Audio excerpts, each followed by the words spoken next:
talkSPORT's England correspondent Faye Carruthers, who's been listening in. How you doing, Faye? I'm really well, thank you. I'm loving this little dream team this morning. How are you? I'm very well, thank you. Nice to see you again.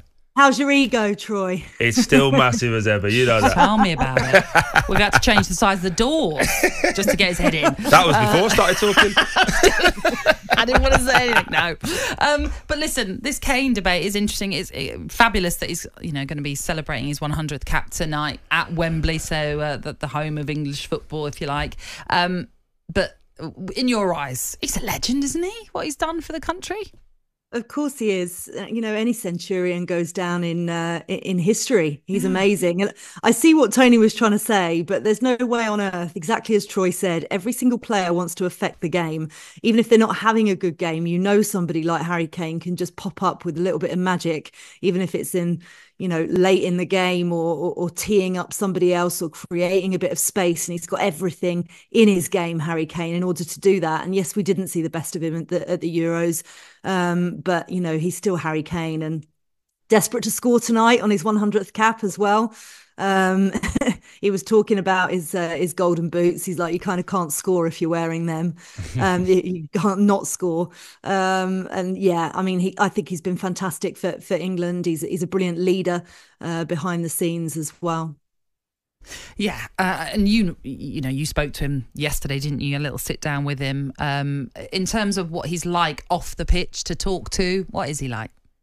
A joy. You could sit and talk football with him for ages. He remembers all of his goals, everything that he's done. He's a proper professional. And actually, I was talking to Robbie Keane yesterday, and Robbie was talking about the fact that when Harry was young at Tottenham, he used to sit on a hill and watch him and Dimitar Berbatov do their shooting drills to get more practice. He said he still watches now clips of Ronaldo and Messi. He's constantly learning. He used the word consistency quite a lot in our chat, actually, and you don't get to this kind of level without being consistent. And he's a model professional. He's had to do it the hard way by going all the way back down the leagues, biding his time, not just being put straight into a big club's first team from the academy. He's really grafted for what he's earned, and consummate professional, I would say. Fair, he's done it the right way, I think. He's learnt his trade. He went away, he had some setbacks, he got beat up a little bit and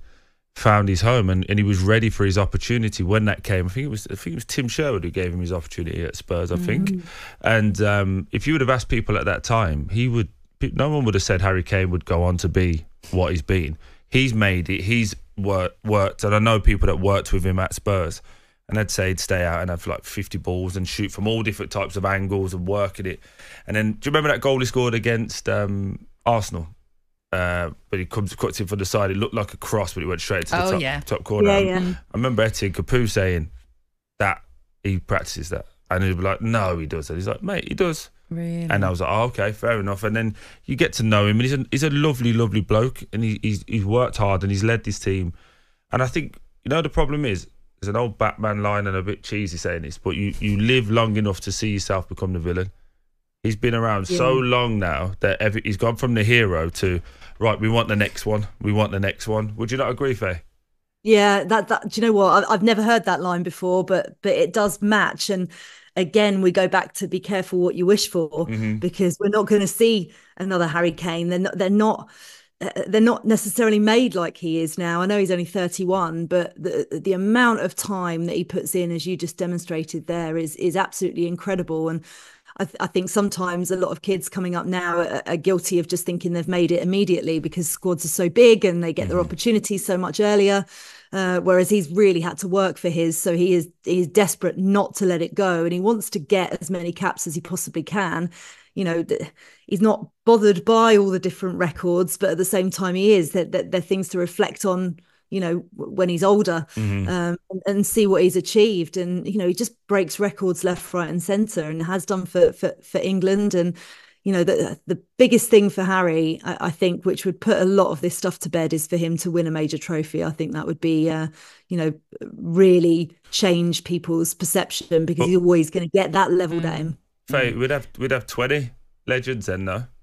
Well, of course. Oh yeah, that's what 23. Do you get what I mean? Yeah. I just think we're in this point where the word legend and world class just get bandied around too much. I think when you've been doing it as long as he has, consistently as he has, you just leave him alone. He's a legend.